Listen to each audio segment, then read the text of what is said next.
नमस्कार, स्वागत है आप सभी का अपने उत्तराखंड बुलेटिन में और आपके साथ मैं हूं अमीश यादव। चलिए रुक करते हैं खबरों का। उत्तराखंड के गढ़वाल से सांसद अनिल बलूनी ने अपनी लोकसभा को आदर्श लोकसभा बनाने के साथ साथ कोटद्वार से जयपुर के लिए रेल चलाना, कोटद्वार स्थित ऐतिहासिक कर्ण आश्रम को विश्वामित्र पर लाने की बात कही। साथ ही अनिल बलूनी ने कहा कि जितनी भी मांगे जनता की ओर से की जाएंगी उन सभी को पूरा करने का प्रयास किया जाएगा।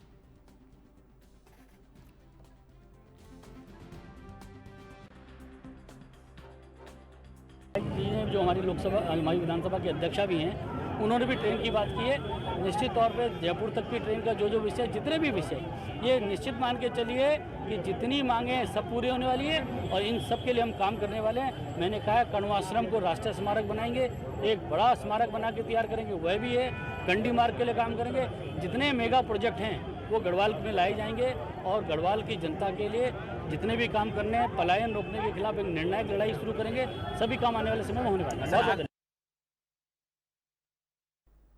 उत्तराखंड के अल्मोड़ा में बिनसर वनाग्नि में 4 वन कर्मियों की मौत हो गई थी, जिसको लेकर अब पूर्व सांसद प्रदीप टम्टा ने मंत्री के इस्तीफे की मांग की है। प्रेस वार्ता करते हुए प्रदीप टम्टा ने कहा कि आग बुझाने पर वन कर्मियों की मौत पर जवाब देने की मांग है। साथ ही कहा कि बिनसर वनाग्नि को बुझाने गए वन कर्मियों के पास पर्याप्त उपकरण नहीं थे, जबकि घटना के कई दिन बीतने के बावजूद सरकार ने मृतकों के परिजनों के लिए नौकरी और घायलों के लिए राहत राशि की घोषणा नहीं की है।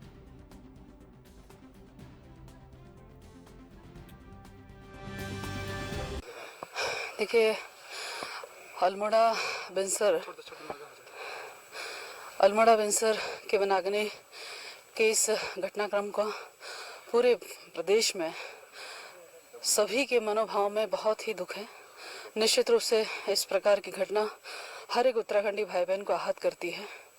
वनाग्नि के भेंट चढ़े हमारे कुल 4 परिवार के मुख्य सदस्य आज हमारे बीच में नहीं रहे हैं।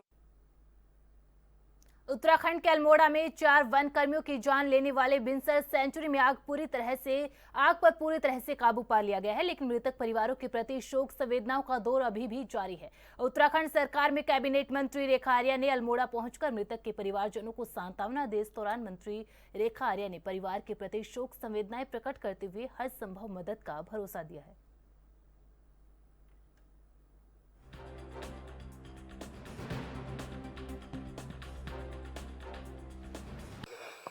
देखिए, अल्मोड़ा बिनसर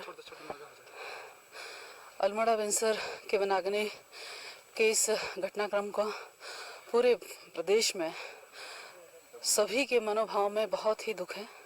निश्चित रूप से इस प्रकार की घटना हर एक उत्तराखंडी भाई बहन को आहत करती है।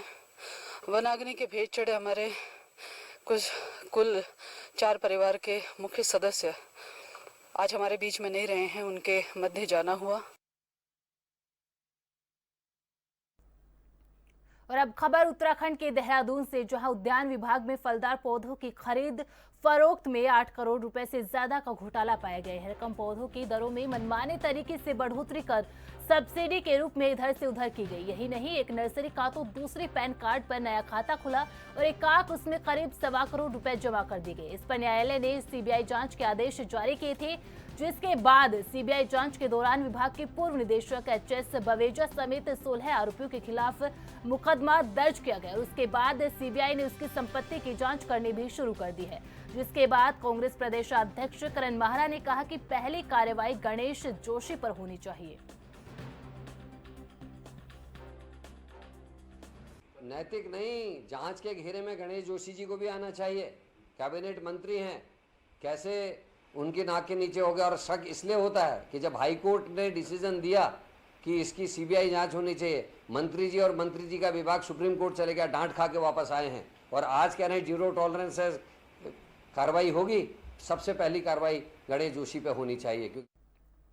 उत्तराखंड की राजधानी देहरादून में लोक निर्माण मंत्री सतपाल महाराज ने विभाग की समीक्षा बैठक की, जिसमें पीडब्ल्यूडी सचिव डॉक्टर पंकज कुमार पांडे के साथ साथ तमाम अधिकारी गण भी मौजूद रहे। वही बैठक में सतपाल महाराज ने प्रदेश में सड़कों को और भी सुदृढ़ बनाने के लिए अधिकारियों को निर्देशित किया है। साथ ही कहा कि बारिश से पहले प्रदेश के खराब सड़कों को ठीक कर दिया जाए और जहां मानसून के सीजन में आवश्यकता हो वहां वैकल्पिक मार्ग की व्यवस्था की ओर ध्यान दिया जाए।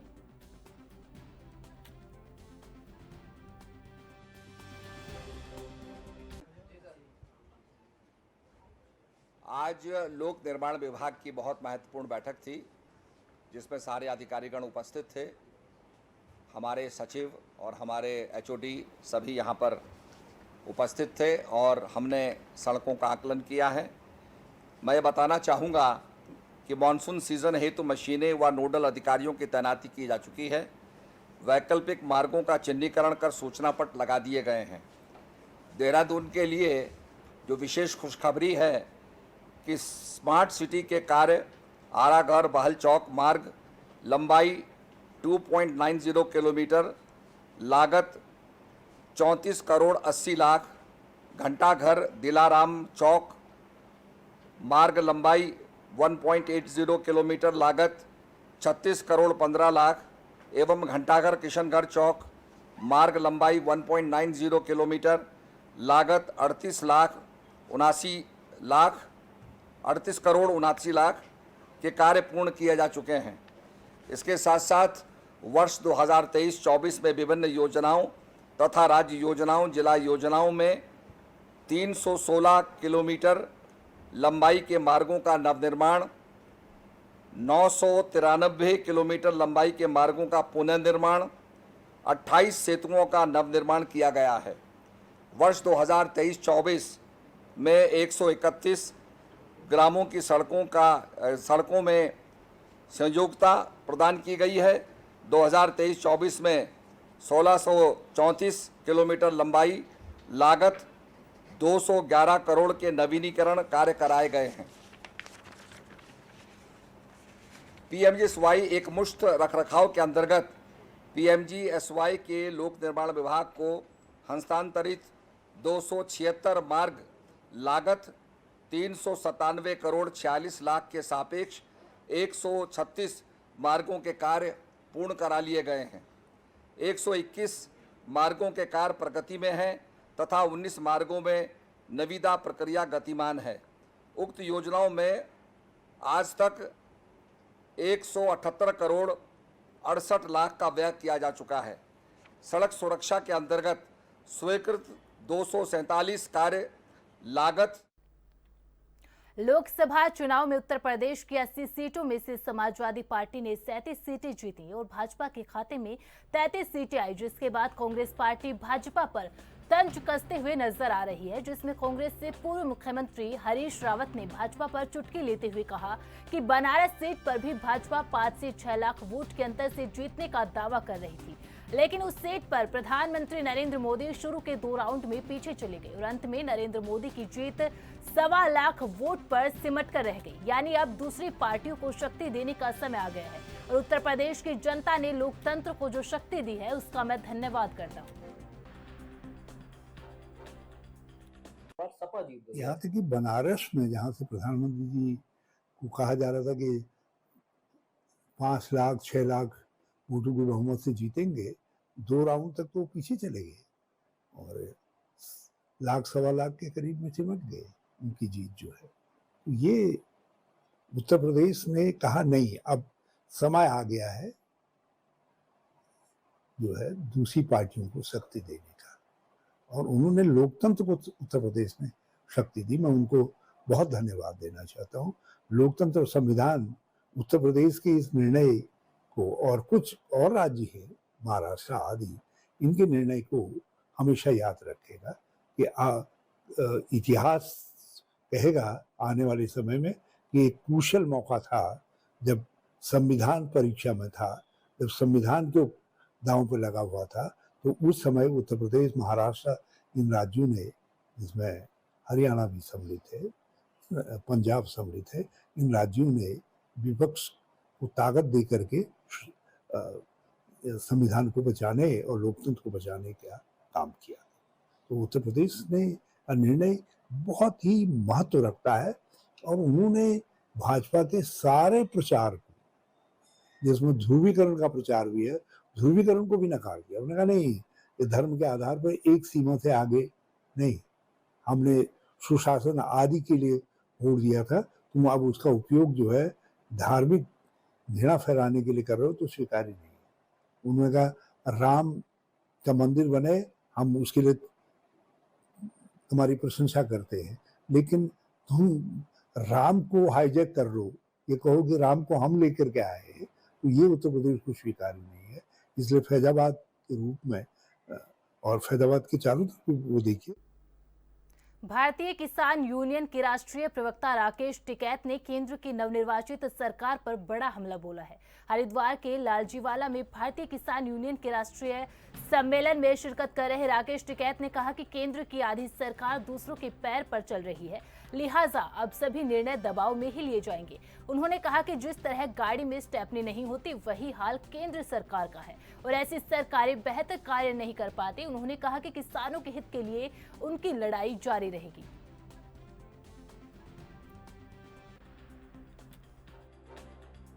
केंद्र में जो सरकार बनी है लंडी किस तरह से? भाई आधी सरकार है ना, दूसरे के पाँव पे चल रही, बिना स्टपनी की है। कब पंचर हो जाए स्टपनी है नहीं। अब आप अंदाजा लगा लो, जिस गाड़ी में स्टपनी नहीं होती पंचर हो जाओ, क्या करें फिर? ज्यादा उम्मीद नहीं है सरकार ना। सरकार ऐसे डाल की सरकार काम बहुत करती है, ऐसे डाल की सरकार ही काम करेगी जो दबाव में काम करेगी। अब लगता है किसानों के हित में कुछ करेगी। उत्तराखंड के हरिद्वार जिले की मंगलोर विधानसभा सीट पर 10 जुलाई को उपचुनाव के लिए मतदान होना है। आपको बता दें कि बसपा विधायक सरवत खरीब अंसारी के निधन के चलते यह सीट खाली हो गई थी, जिस पर उपचुनाव को लेकर बिगुल बच चुका है। सभी राजनीतिक दल अपनी जीत का दावा तो कर रहे हैं, लेकिन इस बार फिर से मंगलोर में मुकाबला त्रिकोणीय होने के आसार नजर आ रहे हैं। जहां एक ओर बसपा ने सरवत खरीब अंसारी के बेटे उबैदुर्रहमान को मैदान में उतारने का फैसला कर लिया है, तो दूसरी तरफ कांग्रेस की तरफ से पूर्व विधायक काजी निजामुद्दीन को मैदान में उतारना तय है। और अब बयानबाजियों का दौर भी शुरू हो चुका है, जहां कांग्रेस की मुख्य प्रदेश प्रवक्ता गरिमा दसोनी ने कहा कि भाजपा यदि मुंगेरीलाल के हसीन सपने देखने हैं तो भाजपा सपने देख सकती है।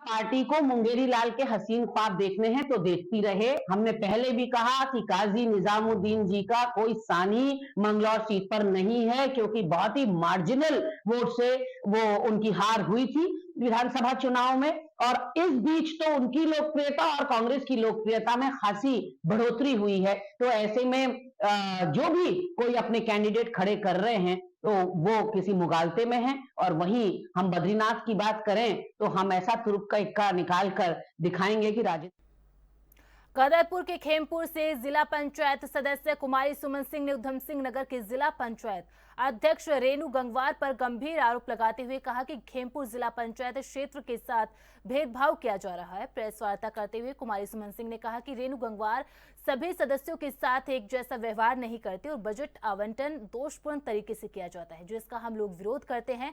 इसीलिए हमने जनजाति आयोग को भी एक पत्र लिखा है कि हमारे साथ भेदभाव किया जा रहा है और गलत तरीके से आवंटन किया जा रहा है। हाई कोर्ट में भी मामला लंबित है, लेकिन खेमपुर क्षेत्र की जनता के विकास कार्य प्रभावित हो रहे हैं।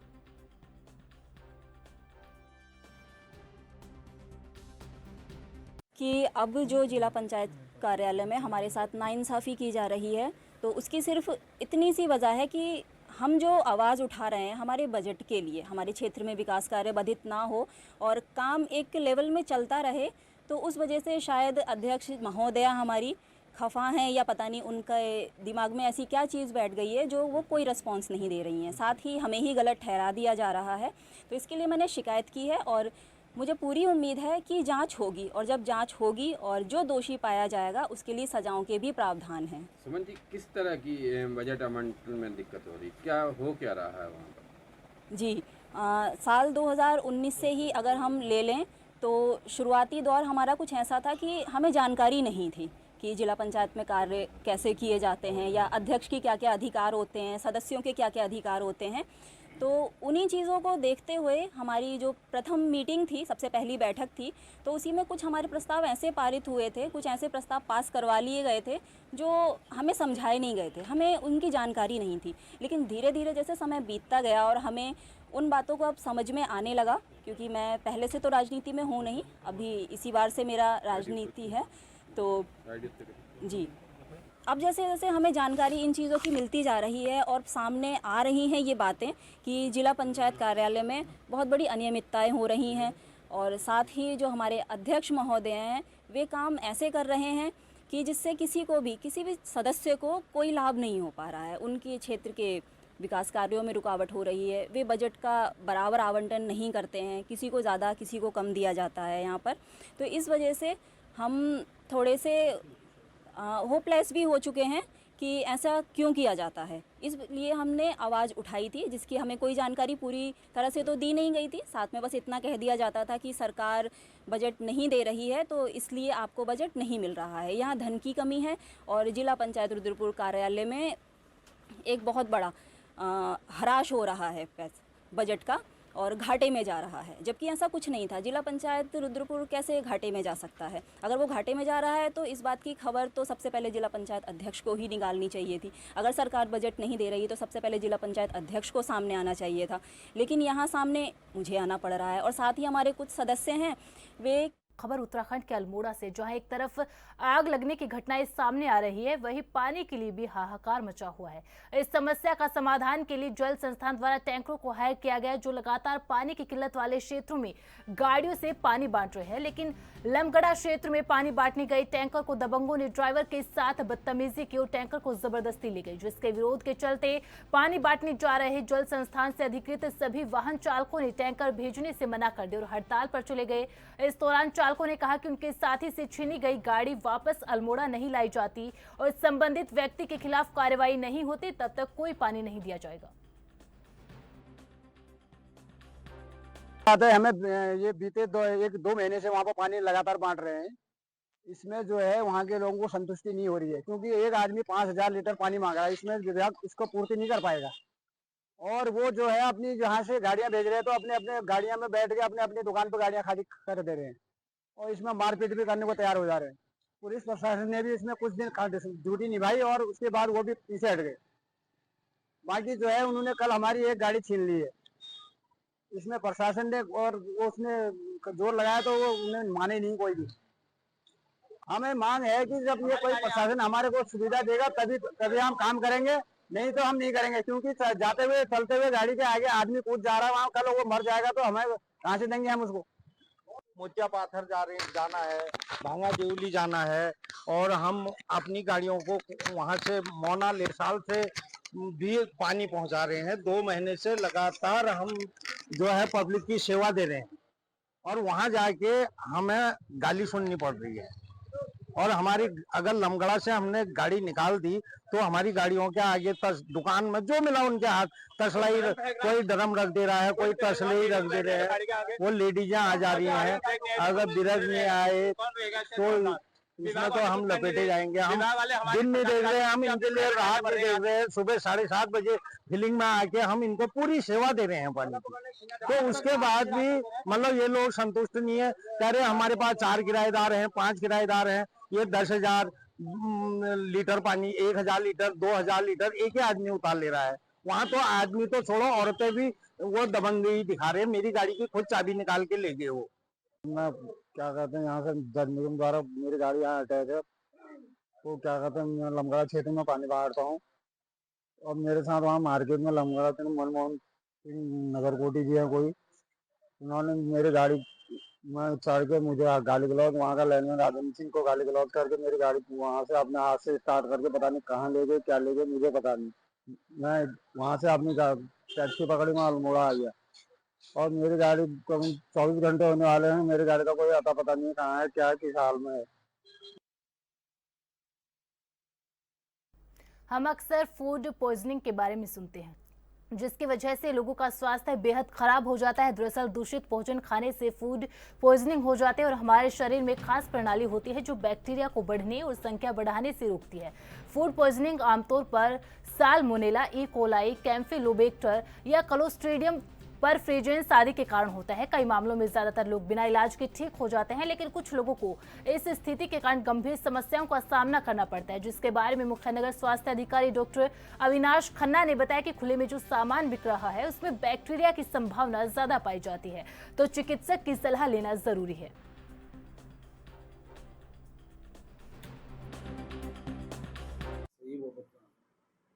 देखिए, चूंकि इस समय जब मॉनसून आता है तो तापमान में गिरावट होती है और ह्यूमिडिटी बढ़ जाती है लगभग तापमान जो है मानसून के दौरान जो है 30 से 35 डिग्री के आसपास फ्लक्चुएट करता है और ह्यूमिडिटी जो है लगभग 70-80% से ऊपर रहती है। ऐसे में जो है जो हमारे खुला जो खुदरे जो मार्केट में जो बिकता है सामान खाने पीने का, जैसे कि आमतौर पे चाट वगैरह या फिर फ्रूट्स या फिर मांस मच्छी के जो प्रोडक्ट्स होते हैं, उसके जो है एकदम से फूड पॉइजनिंग के केसेस जो है अस्पतालों में आने बढ़ने शुरू हो जाते हैं, क्योंकि उसमें जो है बैक्टीरिया की ग्रोथ जो है बहुत जल्दी हो जाती है ऐसे तापमान और उसमें कंडीशंस में। तो ऐसे में यदि किसी को कोई भी बुखार हो या उल्टी दस्त वगैरह के सिम्टम्स हो, तेज बुखार हो, जोड़ों में दर्द हो, तो तत्काल अपने नज़दीकी स्वास्थ्य केंद्र या चिकित्सक की सलाह अवश्य लेनी चाहिए। तथा उत्तराखंड के हरिद्वार में गिरवरनाथ जन कल्याण धर्मार्थ ट्रस्ट द्वारा 7वें दिन भी छबील लगाकर लोगों को मीठा शरबत पिलाया गया। ट्रस्ट के अध्यक्ष कमल खड़का ने बताया कि शरबत वितरण का समापन करना था, लेकिन गर्मी के प्रकोप को देखते हुए यह निर्णय लिया गया है कि जब तक गर्मी का प्रकोप कम नहीं हो जाता तब तक लगातार शरबत वितरण का कार्य चलता रहेगा।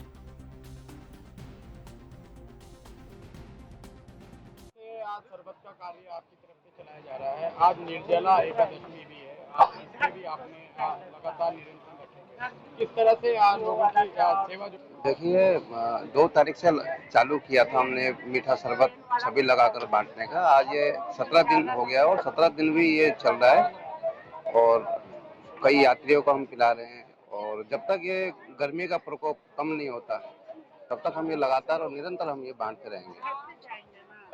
किस तरह की गर्मी हो रही है, किस तरह की भीड़ भाड़ है यहाँ की? देखिए अभी 3 दिन तक तो लगातार काफी अच्छी भीड़ थी और निर्जला एकादशी में कहा गया है कि दान पुण्य और व्रत इत्यादि वगैरह करते हैं और ये व्रत वगैरह रखते हैं लोग। तो ऐसे में हमने सोचा कि मीठा शरबत लाया जाए और काफी गर्मी का प्रकोप है और हमने यही सोचा है कि जब तक गर्मी का प्रकोप रहेगा ये शरबत।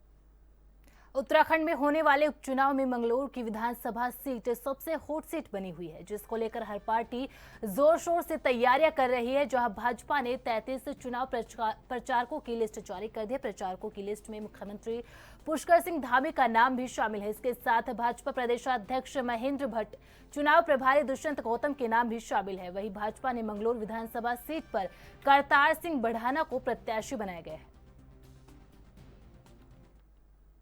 लबालब रहने वाली भीमताल झील पर्यटक सीजन में सैलानी को आकर्षित करती थी, लेकिन इस बार बारिश न होने से 200 मीटर तक झील मैदान में तब्दील हो गई है। पानी कम होने से पर्यटक भी नौकायन में ज्यादा रुचि नहीं दिखा रहे, वहीं नाविक भी मायूस है। भीमताल झील का पानी कम होने से पर्यटन कारोबार प्रभावित हो रहा है। वहीं पर्यटन कारोबारी स्थानीय लोगों का कहना है कि झील को निहारने के लिए कई राज्यों से सैलानी पहुंचते हैं। बारिश नहीं होने से झील का जल स्तर कम हो गया है। झील को मैदान में तब्दील होता देख सैलानी यहां घूमे बिना ही निराश लौट रहे हैं।